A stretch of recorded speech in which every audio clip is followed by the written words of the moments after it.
Strong, silent, and slowly dying. He was the kind of guy everyone turned to when things went wrong. Calm, measured, the dependable one. If the office was in chaos, he'd be the anchor. If a friend was spiraling, he was the ear that listened without judgment. People called him strong, resilient, stoic, but no one ever asked what it cost him. Growing up in a modest neighborhood in Ohio, Daniel was raised on a diet of grit and restraint. His father, a construction worker who had never once said, "I love you," believed emotions were private burdens. Daniel learned quickly that tears were a liability and anger was a risk. He became a master of neutrality, a performer of calm, even as anxiety brewed like a storm beneath the surface. By the time he was 32, Daniel had built a solid life on paper. A respectable job in corporate logistics, a tidy apartment, an Instagram filled with mountain hikes, black coffee, and dog pictures. People envied his peace. But peace, for him, was an ongoing performance. What they didn't see was how Daniel would wake up at 3 a.m., heart racing, chest tight, afraid that he was failing at something he couldn't name, or how he avoided emotional conversations with partners because he didn't know how to explain the emptiness he carried, or how sometimes, in the silence of a Sunday afternoon, a wave of sadness would hit so strong it felt like drowning in invisible water. He didn't talk about these things, because talking about them felt like breaking character. And breaking character meant being vulnerable. And vulnerability, to him, felt like failure. In American culture, particularly among men, stoicism is often glorified. To endure silently is a badge of honor. But under that silence, millions are suffering. The pressure to appear unshakable creates a mental prison, one where people like Daniel are admired for the very things that are slowly destroying them. When Daniel finally went to therapy, it wasn't because he wanted to. It was because he had a panic attack at work. One minute he was presenting a quarterly report, the next minute he couldn't breathe. His vision blurred. He thought he was having a heart attack. His boss called 911. The ER said it was anxiety. Severe. Suppressed for years. His first therapy session felt like betrayal. Not of others, of himself. Because to admit he needed help meant admitting he wasn't strong. But the therapist didn't frame it that way. She said, "You've been strong for too long without rest. That's not resilience. That's survival mode." Over the months, Daniel started to unlearn. He started to realize that real strength isn't the absence of struggle, but the courage to name it. That the quietest people are often the ones carrying the heaviest burdens. And that there's a difference between being calm and being numb. He began speaking up. At work, he gently challenged the culture of burnout. Among friends, he admitted when he was low. Online, he stopped curating a spotless life and started posting about real things. Therapy wins, bad days, slow progress. And slowly, the world responded. Some recoiled, some leaned in. But more than anything, Daniel felt something he hadn't in years. Authenticity. He wasn't just existing, he was being seen. His journey is still unfolding. But one thing is clear. Being the strong, silent type may win applause, but it won't save you from yourself. In a society that often rewards emotional suppression, the quiet ones aren't always okay. And sometimes, strength looks like finally breaking the silence. Prompt for illustration. A man in his early 30s sits alone on the edge of his bed in a dimly lit room, early morning light seeping through half-closed blinds. His posture is upright, but his eyes are hollow, gazing into nothing. The room is tidy, minimalist, with a dog curled up at the foot of the bed and a coffee mug on the nightstand. Behind him, a suit is neatly hung on the door.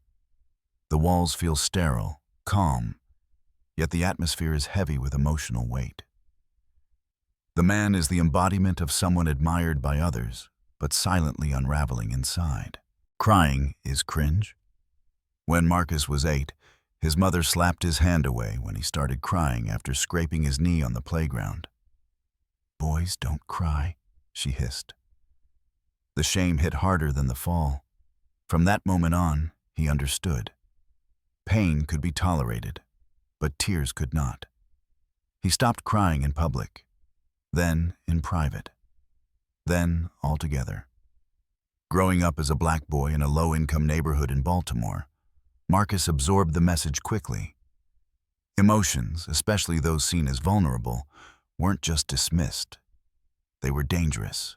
Crying might attract ridicule, weakness might invite violence, and softness could mean survival was compromised.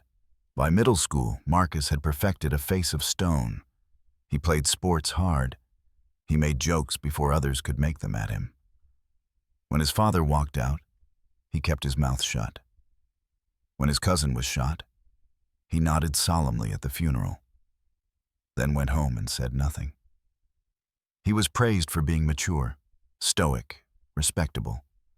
Family members would whisper, "Marcus is strong. He don't let nothing get to him."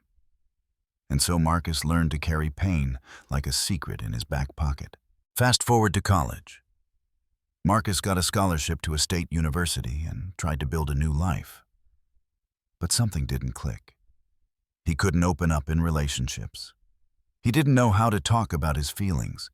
He'd have moments of explosive anger over small things, then feel ashamed. He drank to feel free, then regretted what spilled out. One night, his roommate's younger brother came to visit. A 12-year-old boy, sensitive, bookish. They played video games.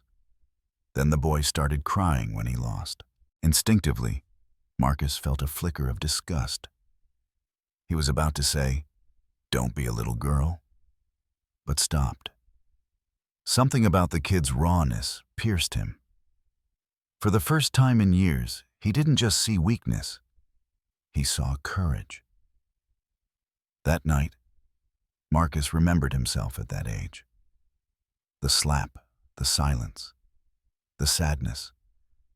And for the first time in 2 decades, he cried, alone in his dorm bed, muffled by a pillow. It came in waves. Grief, anger, confusion, and weirdly, relief. He didn't tell anyone, but something shifted. He began reading about masculinity, emotional suppression, racialized expectations. He realized that what he'd been taught as strength was actually fear in disguise. In American society, especially among men of color, the narrative around crying is brutal. Boys are told to be warriors, not feelers. Vulnerability is feminized and therefore devalued. Add racial dynamics, where black and brown boys are often hyper-masculinized before they even hit puberty. And crying becomes a dangerous act of rebellion against every stereotype society imposes. Marcus eventually joined a men's mental health group on campus. At first, he barely spoke. Then one day, during a session, a fellow student shared about his depression and started crying. No one laughed. No one looked away. One guy passed him a tissue. Another nodded. The moment felt sacred. That's when Marcus realized, crying isn't cringe. What's cringe is a society that makes people ashamed of feeling. Years later, Marcus became a middle school counselor. He saw boys come into his office with clenched jaws and fists stuffed in pockets. He gave them space. Sometimes he just sat beside them and waited. One time, a 6th grader broke down over his parents' divorce. After the boy left, the vice principal said, "Tough kid. That was the first time I've seen him cry." Marcus simply said, "He's not tough because he didn't cry. He's strong because he finally did." There's a lie embedded in many cultures, that tears are signs of collapse, that expressing pain makes you less. But biology disagrees.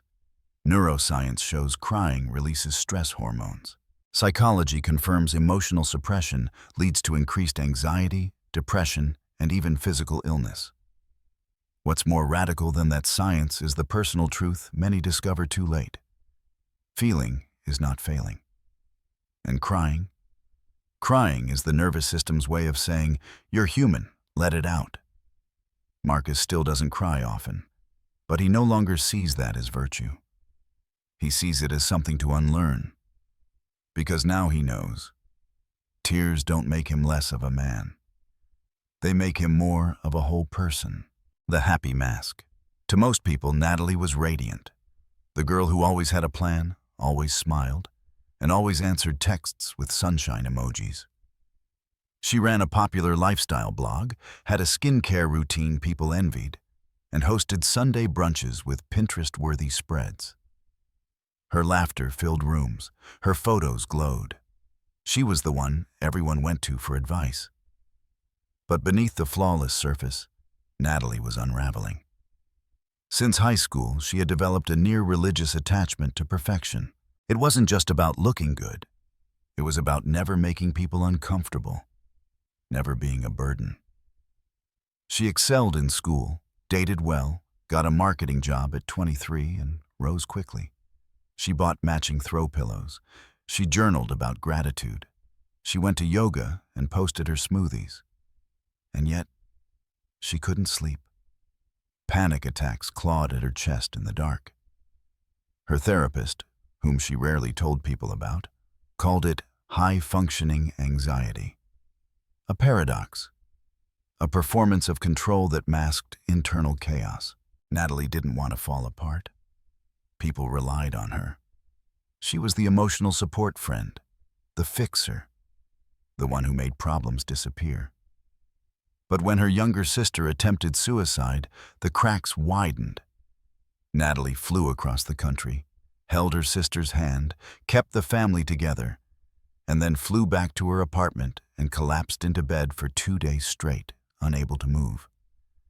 Still, when she posted on Instagram, it was a flat lay of herbal tea and books with the caption, "Healing is a journey." That was the thing. Natalie didn't lie, exactly. She just curated. She filtered out the despair, the self-doubt, the nights spent staring at her ceiling, heart racing. Social media made it easy. It rewarded aesthetic recovery, not actual healing. What no one knew was that Natalie cried in the shower because it was the only place no one could hear her. That she once had a full-blown panic attack in a Target parking lot and then walked inside to buy soap like nothing had happened. That when she said, "I'm just tired," she meant, "I don't know how to keep going like this." In American culture, especially among women, there is a demand to be everything. Beautiful, but effortless. Successful, but humble. Emotionally intelligent, but never emotionally inconvenient. The result? A generation of women who are silently breaking while being applauded for their balance. Natalie finally broke when she missed a work deadline. Her manager, surprised and unusually harsh, said, "You don't seem like the type to drop the ball." It stung more than it should have. She went home and screamed into her pillow. Then she booked a month-long leave, and for the first time in years, she stopped pretending. She deleted the blog, took down the Instagram, started journaling not for an audience, but for herself. In therapy, she began admitting how scared she was, of being a failure, of being alone, of being seen as a fraud. And slowly, she rebuilt. Not the image, the self. She learned to answer, "How are you?" with something real. To say no when she needed rest. To stop apologizing for needing space. Eventually, she came back online. But differently. Rawer. She posted about panic attacks, about body dysmorphia, about imposter syndrome. Not for sympathy, for solidarity. The response was mixed. Some followers unfollowed, some messaged to say thank you. But the most powerful shift was internal. She no longer feared being known, flaws and all. She started breathing easier, laughing for real, resting without guilt. Natalie's story is one of millions. High-functioning anxiety hides behind good grades, pretty smiles, and polite replies. It thrives in people-pleasers. It looks like success, but feels like drowning. We need to normalize the fact that even the happiest-looking person might be quietly collapsing. That mental illness doesn't always look like darkness. Sometimes it looks like too much light. Forced, controlled, curated. Because healing isn't always a glow-up. Sometimes it's messy. Ugly crying, sleeping all day, saying I'm not okay and letting that be enough. Natalie is still healing. But she's done pretending. The happy mask is off. And what's underneath is far more beautiful. A person learning to live for real. The loneliest generation. Harold was 72 the first time he told anyone he felt depressed. Even then, the word barely escaped his lips, coated in discomfort and swallowed quickly after. It wasn't something people like him said out loud. He was a war veteran, a father, a retired mechanic who worked with his hands and kept his head down. He had survived tough times, buried friends, outlived his wife, and still mowed his own lawn every Saturday. What right did he have to complain? The truth was, Harold had been lonely for years. It started slowly. After retirement, the days lost shape. Mornings blurred into evenings. He still woke at dawn out of habit. But now the house was quiet. The phone stayed silent, and the mailbox delivered more junk than real connection. His wife, Marion, had passed a decade earlier. His 2 sons lived in other states. They called on holidays, texted sometimes, but had lives too full to include an old man's silence. He didn't blame them. That's just how things go, he'd tell himself. But the silence, once peaceful, grew heavier. In American culture, there's an invisible line that aging people cross. One day, they're sources of wisdom and tradition. The next, they're left behind. Old age is treated like obsolescence. Older adults are expected to fade quietly, to not take up space. And especially for men like Harold, raised on stoicism and service, vulnerability was never an option. Feelings were luxuries. Needs were weaknesses. So Harold played along. He waved to neighbors, he watched the news, he went to church and said he was doing fine. But behind closed doors, he spent whole weekends without speaking to anyone. He forgot what his laugh sounded like. He stared at walls, remembering road trips with Marion, her laugh bouncing off the dashboard. He missed the way she hummed when she watered plants. He missed being needed. Then came the moment that broke something open. At the grocery store, he reached for a can on the top shelf, and a younger man helped him. They chatted briefly. The man asked, "You live around here?" Harold nodded. "Alone, mostly." The man smiled, said, "Well, it was nice talking to you." Harold said, "You too."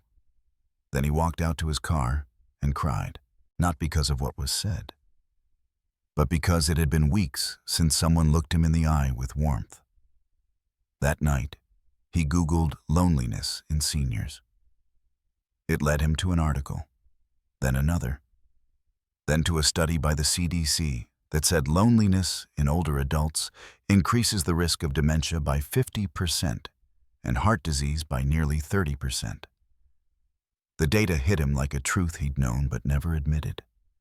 This quiet sadness wasn't harmless. It was killing him slowly. He kept reading. He found stories of veterans, of widows, of grandmothers and grandfathers fading in the shadows of suburban homes. He wasn't alone in feeling alone. Harold didn't know what to do, but he knew he needed something. The next week, he walked into the community center and signed up for a senior book club. He sat at the back, unsure. They were reading a novel about grief. A woman beside him leaned over and whispered, "First time?" He nodded. She smiled. "Me too." The ice cracked. In the weeks that followed, Harold began speaking more, not always deeply, but enough. He started telling stories from his youth, shared memories of Marion, laughed again. He started going to the diner on Wednesdays, where other retirees gathered over bad coffee and good gossip. He fixed a neighbor's lawnmower, and one day, he brought a pie to the book club, homemade. Marion's recipe. He still had dark days. The ache didn't vanish, but the silence softened. The walls didn't feel as close. What Harold learned, painfully, slowly, is that loneliness isn't a moral failure. It's a human reality. And connection, even in small doses, is medicine. Society often writes off older adults as past their prime. But that narrative is cruel and untrue. Elders carry lifetimes of resilience, humor, wisdom, and love. What they need isn't pity, it's presence. A seat at the table, a hand on the shoulder, a text that says, "Thinking of you." Mental health doesn't retire at 65. It still needs tending, just like any wound that hides beneath old scars. Harold now volunteers at the community center, talking to newcomers, especially the quiet ones. When someone hesitates, he says, "I know it's hard, but come in anyway." And when they ask why, he smiles and says, "Because I remember what it felt like to be invisible." The quiet closet. Julian was 19 when he first admitted to himself that he might be gay. He was 28 the first time he said it out loud. It wasn't that he didn't know. He had always felt different, always noticed the disconnect between the words he said and the truth he carried. But growing up in a deeply religious southern town, he learned early how to hide, how to speak in coded tones, to redirect questions, to laugh when the topic came up. He had perfected invisibility. Being gay wasn't just taboo, it was unthinkable. At home, his parents referred to LGBTQ people as confused. At church, it was sin. At school, it was punchlines and slurs whispered behind locker doors. By 16, Julian had mastered survival. Get good grades, keep quiet, and never, ever slip. By his mid-20s, Julian had moved to a city. On paper, he was free. No more Sunday sermons, no more side eyes. He had a small apartment, a good job, and his own bank account. And yet, he still flinched every time someone asked, "Are you seeing anyone?" Coming out felt like walking naked through a minefield. Every person he told was a risk. Not because he expected hate, necessarily, but because being seen meant being vulnerable.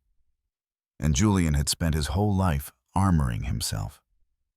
That armor weighed him down.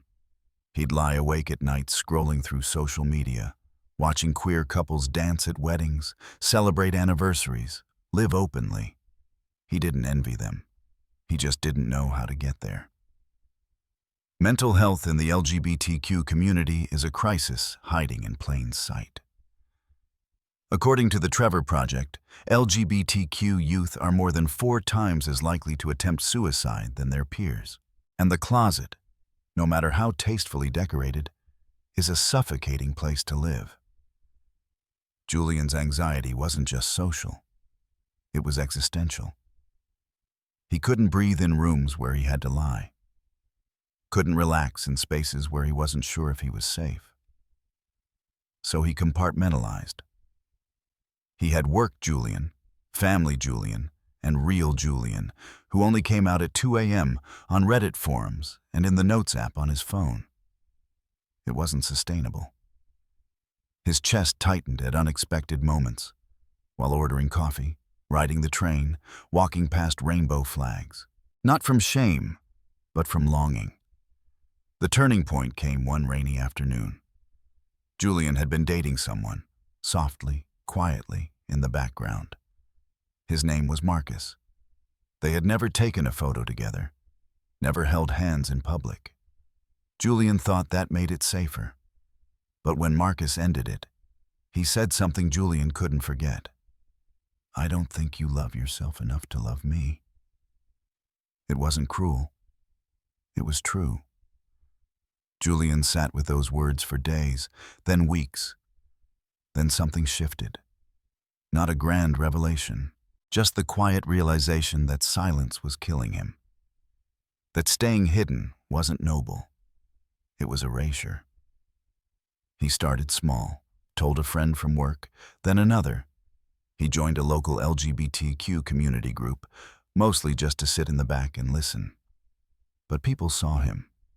Not just the polished version, the real one. The first time he introduced himself as gay in a full sentence, he shook. But he didn't vanish. The world didn't collapse. In fact, something in him expanded. Therapy helped. Not just with anxiety, but with unlearning years of internalized fear. He grieved the years he had lost pretending. He forgave himself for needing time. And he began to imagine a future. Not just surviving, but thriving. Today, Julian still has hard days. There are family members who don't call anymore, a cousin who unfollowed him. But he also has new friends who feel like home, a therapist who reminds him he's not broken, and a group chat where he can send memes and heartbreak and joy without editing. He's building a life, not hiding from one. The truth is, coming out is not a one-time event. It's a lifelong unfolding. But every step toward authenticity is a step toward healing. We need to stop asking why LGBTQ people are so political and start asking why authenticity is still a risk. We need to create communities where being seen is safe, where queer kids don't grow into queer adults still afraid of themselves. Julian now mentors teens at a youth center. When they ask how he knew it was time, he tells them, when silence started to feel louder than fear. The weight of silence. Tasha wasn't always quiet. As a kid, she was the kind who asked too many questions and spoke in paragraphs. Her teachers would write home notes that read, "bright, but talks too much." Her mom would laugh, call her the little lawyer, and tell her to save some words for tomorrow. But tomorrow kept changing, and words became harder to find. Tasha was 12 when her father was arrested. There was no trial, just a plea deal and a quick goodbye. Her mother didn't cry in front of her, but Tasha saw the way she folded clothes in silence, the way the front door stayed locked, even in the daytime. Shame became the wallpaper of their house. Quiet became survival. When people asked where her dad went, she lied. Boarding school, she said once. Traveling for work. The stories got more complicated as she got older. They weighed on her, twisting her insides into knots she couldn't name. That's when her stomach started hurting. At 14, the headaches began, then the fatigue. At 16, she stopped raising her hand in class. She didn't feel sad exactly, just heavy, like she was underwater and everything above was moving too fast. Doctors said she was fine. Blood work, normal. Sleep, adequate. Eat more vegetables, they said. Get outside more. But something inside her was slipping. Tasha didn't have the language for what she was experiencing. No one around her talked about mental health. In her neighborhood, people didn't go to therapy. They went to church. They kept busy. They pushed through. So she tried that. Joined clubs, got a part-time job, smiled in photos. It worked until it didn't. The panic attacks started in college. She would be walking across campus, sunlight on her face, earbuds in, and then, suddenly, she'd feel like she was choking, like the world was tilting. She'd run to the nearest bathroom, lock the stall, and ride it out. Nobody knew. When she finally told a friend, her voice cracked. She expected disbelief. Instead, her friend hugged her, told her she had panic attacks too, that therapy had helped, that there was a counseling center on campus, and it wasn't just for crazy people. The first time Tasha walked into that center, she nearly turned around, but she didn't. She sat down across from a kind-eyed woman who didn't flinch when Tasha said she felt broken, who didn't rush to fix her. Therapy didn't cure her overnight. It was slow, messy. Sometimes she left feeling worse, but gradually, she began to understand the connections, how unspoken trauma lodges itself in the body, how shame festers in silence, how pretending to be okay becomes its own kind of pain. She learned the word hypervigilance, the constant scanning for danger, the way her body never fully relaxed. She learned about generational trauma, how her mother's silence was its own inherited scar. But mostly, she learned to be gentle with herself. She started writing again. Not for class, not for likes, just for her. In her journal, she let herself be angry, be sad, be confused. She stopped trying to wrap everything in a bow. When she returned home for a visit, she sat on the porch with her mom, the sun low on the horizon. They didn't talk about her dad, but her mom reached over, touched her hand, and said, "You're doing good, baby." It was the first time Tasha believed it. Mental health struggles in Black communities are often overlooked, misdiagnosed, or buried under layers of stigma. Cultural resilience is powerful, but it can also mask deep pain. The message that we don't air our dirty laundry can leave generations suffering in silence. Tasha is now 27. She's not fixed, but she's healing. She still journals, still goes to therapy. She volunteers at a local support group for young women of color navigating anxiety and depression. She doesn't offer advice. She offers space. Her story isn't dramatic. It's not built around one moment. It's built around hundreds of small decisions to speak, to stay, to believe that healing is possible. We often expect mental health stories to look like breakdowns, but sometimes they look like showing up for class, like sending a text, like finally telling the truth when someone asks, "Are you okay?" Tasha's healing didn't begin when she got help. It began when she stopped pretending she didn't need any. The burnout generation. Aiden was supposed to be fine. He had done everything right. Graduated college with honors, landed a tech job with good benefits, moved into a sleek apartment downtown with skyline views and hardwood floors. His Instagram looked like a curated portfolio of success. Oat milk lattes, client meetings, weekend hikes. On paper, he was thriving. But something was off. Every morning felt like a sprint. His alarm would go off at 6:15, and the rest of the day was a blur of tabs, to-do lists, notifications, Slack messages, and half-eaten lunches. Evenings were worse. Too wired to sleep, too tired to do anything meaningful. Rest became a stranger. Aiden wasn't alone. He was part of a generation raised on the myth that success would equal happiness, that productivity was proof of worth, that burnout was just a phase you worked through. By 26, he couldn't remember the last time he had taken a full weekend off. He responded to emails at midnight, skipped meals, lost touch with friends. He wasn't chasing a promotion. He was just trying to stay afloat. He began to notice small things. A tremor in his hands after long Zoom calls. Forgetting names, appointments, entire conversations.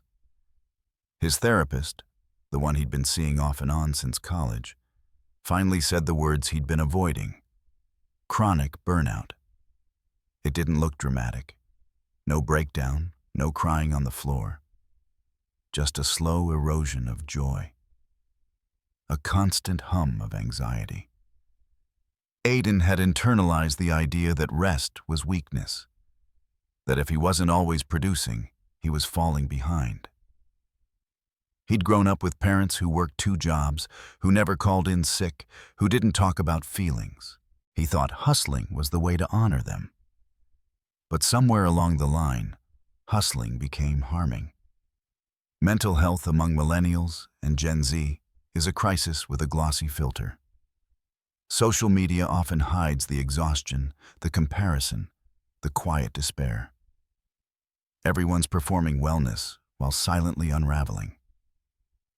Aiden began to make changes, not overnight, but slowly. He started taking weekends off, no laptop, no work emails. He deleted certain apps from his phone, set boundaries that felt radical, like not answering texts after 8 p.m. He went to yoga, not to fix himself, but to remember what breathing deeply felt like. He also talked, really talked, with friends who confessed they felt the same, with his sister, who said she'd been medicating her stress with wine and overwork, with a coworker who admitted he cried in the bathroom some mornings. It helped. They weren't broken. They were burnt out. The systems around them were broken. Workplaces that glorified overwork, algorithms that punished rest, economies that demanded output over well-being. Aiden didn't quit his job.